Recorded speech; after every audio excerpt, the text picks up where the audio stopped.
everybody.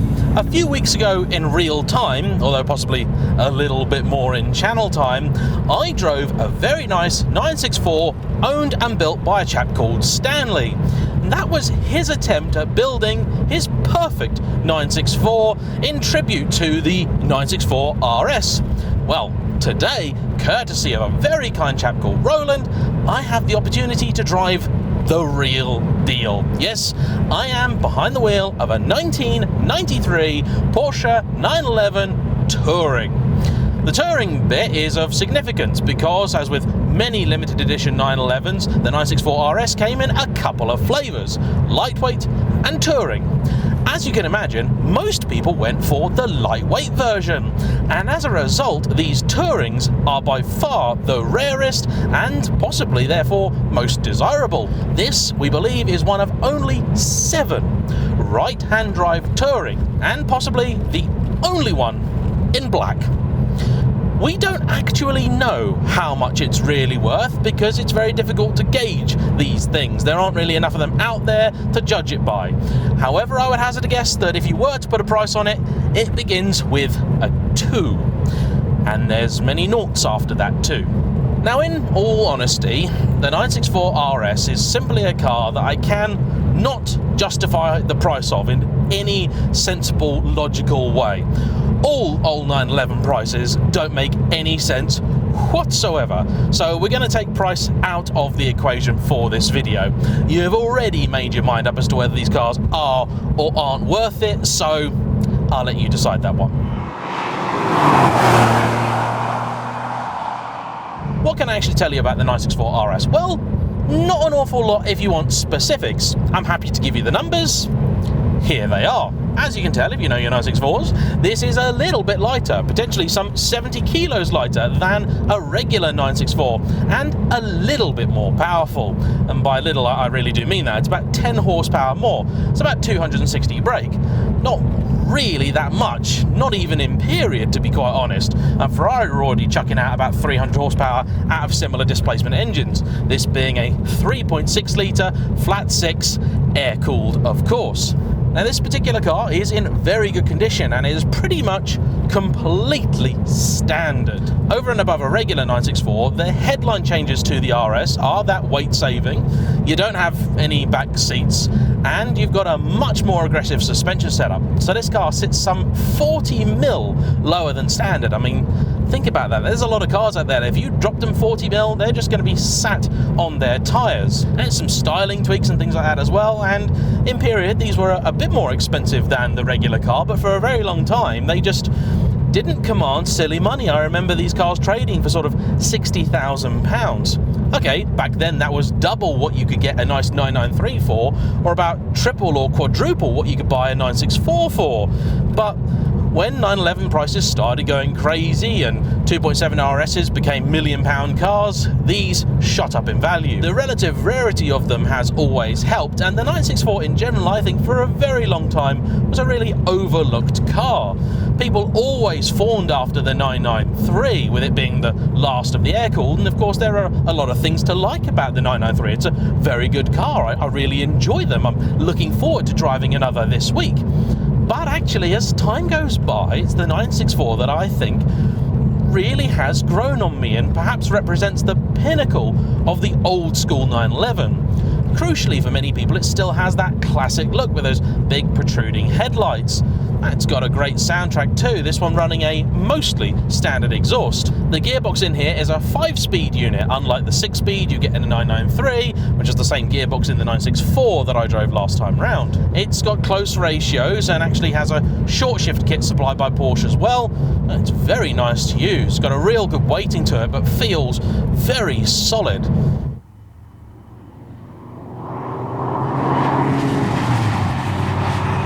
Now at present, what I'm doing is trying to get a little bit of heat into the car before I give it some beans, and it's slowly warming up. It's a bit chilly out there today, so the car's taking its time. And what I can certainly tell you is that all of the best qualities of the 964 are present and correct. It is a really delicate car to drive, and the ride actually reminds me somewhat, and bear with me on this one, of the original Honda NSX. it's quite firm. Even by modern standards, I would call it firm. Many cars of this era you drive and they're sort of pretty soft and, you know, cosseting. Not always wallowy, but you know, not as firm as you might expect. This one, though, I wouldn't want it any firmer. Put it that way. As a road car, it is exactly where I want it to be. Now, the engine is no torque monster, being naturally aspirated, and let's be honest here, 260 horsepower, not really going to win any awards. However, there is just something simply magical about these old 911s. You just get into a rhythm with them, and even when I'm not really pushing hard at all, it's a magical thing to be in. They are tiny, albeit with some pretty serious flared arches on these things, and you can place them in the road so well. Even on something like this road, there's loads of room. You can actually take different lines through the corners.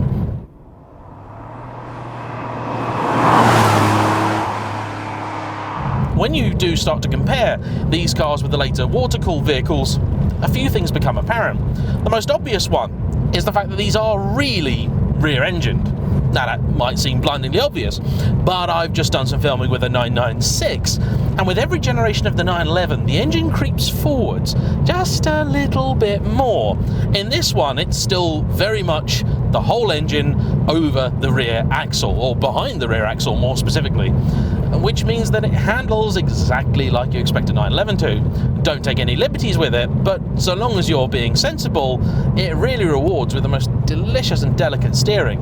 Heel and toe is pretty easy, and if you're looking for a luxurious classic car, these probably are the wrong thing to look at. In fact, I would say actually that a 928 represents much better value for money in that regard. They were the more expensive, more luxurious cars in period, and even today you can tell they do feel just that much nicer inside, as that little bit more leather, they're that much better built, they're bigger, they are more of a GT car. However, the 911 was always its own thing. So let's turn it around, and now she's vaguely warm.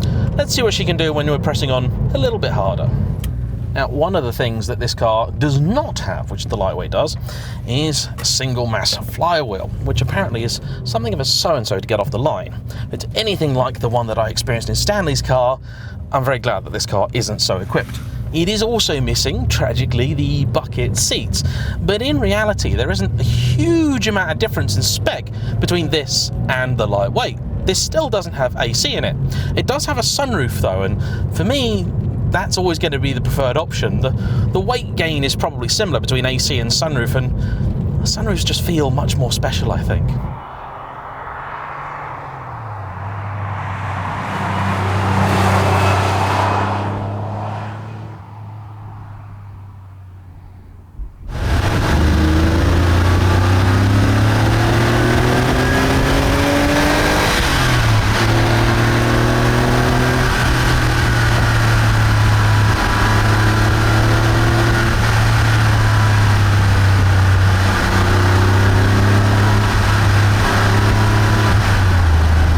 In short, to press on, this thing is absolutely sensational. Now, I'm not going anywhere near its limit, because this car, regardless of price, because of its rarity, you remember that bit I was telling you about at the start, it's pretty much irreplaceable.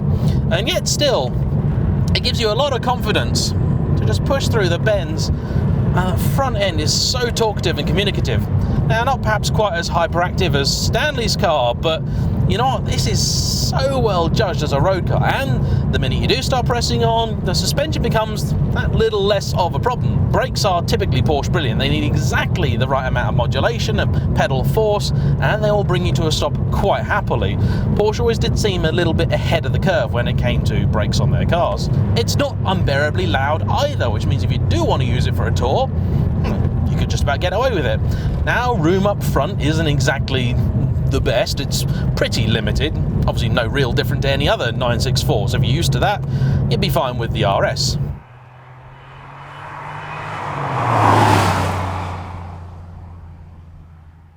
Now, the engine in this is allegedly blueprinted, which means it's essentially the same specification as a regular 964 engine, but built to slightly better tolerances. There will always be arguments as to whether that's actually true or just some sort of marketing gumph. Ferrari did the exact same thing with the 360 Challenge Stradale. They said that they picked the best of the best engines to build their cars, and people will argue until the cows come home as to whether that's the case, whether that would actually make a difference, or whether it's just a bit of marketing to make you feel slightly better about your purchase. Either way, the power plant in here is glorious. If there's 260 horses in here, they're quite big. The German horses often are. Once you get past 4,000 RPM, the engine gains a real sense of purpose. And the soundtrack is just the right volume. And this car is also currently shod with Michelin Pilot Sport 4 tyres. An excellent choice of rubber, and no doubt helping this car feel really sure-footed. I have complete confidence in this thing around the bends. Really rather amazing for an old car. I don't know what it is Porsche did with the chassis in this thing, but the amount that it talks to you is absolutely incredible. In most cars, you can feel the front or the rear loading up, and it talks to you and tells you exactly how much grip you do or don't have remaining. In this, it's like I've got my hand on the edge of the car, and you know precisely how much load you've got into it. You know exactly what's in reserve in this car, and it means you can play with it and have fun and not have to be silly, not have to be an absolute dickhead to enjoy it, which really is quite beneficial when it's somebody else's, you know, potentially £250,000 toy. And although I am insured, I'm not sure I'll get insured again if I, you know, turn a sheep into sort of fluffy dust with it. It's that braking actually which is the most enjoyable. And it sounds odd, a lot of cars, it's the acceleration that you enjoy, but actually this one, no, it's coming into a bend like this, over the bump, down a gear, through, push on, change up when I didn't really need to, but I like to. And then here, this is the enjoyable bit, okay? So you tip it in, then you brake, downshift nice, quickly, smoothly, and through, and the whole thing just goes, you got this, you the man, I'm the sheep. It's sensational. Very few people will ever have the chance to drive a 964 RS. If you've got a regular 964, you're still getting a lot of the experience, and I can absolutely understand why people would go for a 964 style build. There are things about this car which will be kind of impossible to replicate. The whole chassis apparently is seam welded, and I have to say it does feel impressively taut for a car of this age, especially when you consider that some devilish Germans cut a hole in the roof as well. But I have to say, I've just got out of a 996 GT3, one of the greatest driver's cars of all time. That's a Manti Racing one as well, so it's the greatest driver's car of all time. What has then been set up by some of the best people in the business, and then to jump into a pretty bog standard 27-year-old 911, and then not just have it not disappoint, but to genuinely impress. Yeah, the 964 is great. Anyway, that's enough from me. Thanks to you all for watching. Thanks again to Roland for bringing his lovely car out. Personally, I'd have it in Ruby Stone. He did nearly buy one of those. If you don't know what Ruby Stone is, check it out. But then I am a card-carrying tart. Can completely understand why he'd want the black instead. Thanks all for watching. Please like, comment below, subscribe if you haven't already, and I'll see you all for the next one. Bye-bye.